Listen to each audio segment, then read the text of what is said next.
On April 15, 2012, the city of Kabul woke up to one of the most intense and coordinated insurgent attacks in recent history, an event that shook the Afghan capital to its core and highlighted the ongoing challenges of security and stability in the country.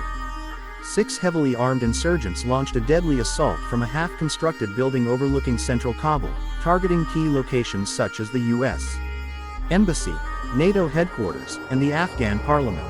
These attackers were part of a wider offensive that unfolded across multiple provinces, including Nangarhar, Paktia, and Logar, involving dozens of militants striking military bases, diplomatic sites, and government buildings all at once.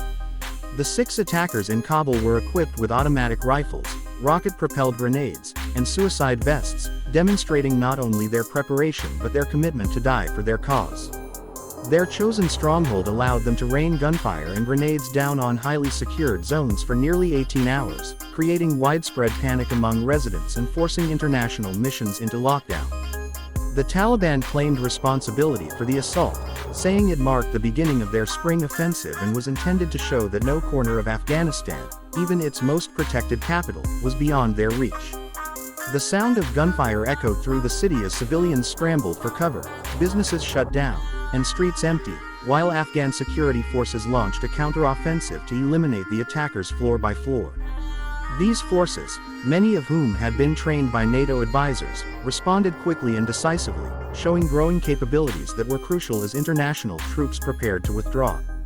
The Afghan Crisis Response Unit played a key role, navigating the treacherous building and engaging in close-quarter combat with the insurgents, eventually killing all 6 attackers and securing the area after a long, exhausting battle.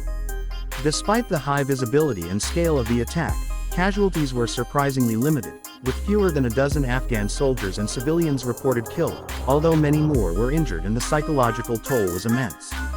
For Kabul residents, the event was a chilling reminder of how vulnerable the city remained despite years of international military presence and investment in security infrastructure. The attacker's ability to infiltrate the city and set up in such a strategic location raised serious questions about intelligence failures and possible insider support. Many believed that the Haqqani network, an insurgent group with known ties to the Taliban and suspected connections to foreign intelligence services, had coordinated or supported the operation. Western analysts suggested that the attack bore the hallmarks of a highly trained and disciplined force, capable of operating with minimal communication while inflicting maximum chaos. The symbolism was clear. Diplomatic centers, the Afghan legislature, and foreign compounds were all under siege simultaneously, sending a message that the insurgency was alive and organized. International reaction was swift, with condemnation coming from the United Nations, the United States, and NATO leadership, who praised the bravery of Afghan forces while also expressing concern about how such an operation was allowed to happen. Images of smoke billowing over the city, helicopters hovering in search of snipers, and elite units breaching doorways spread across global media, reinforcing the perception of a fragile Afghan state still under constant threat.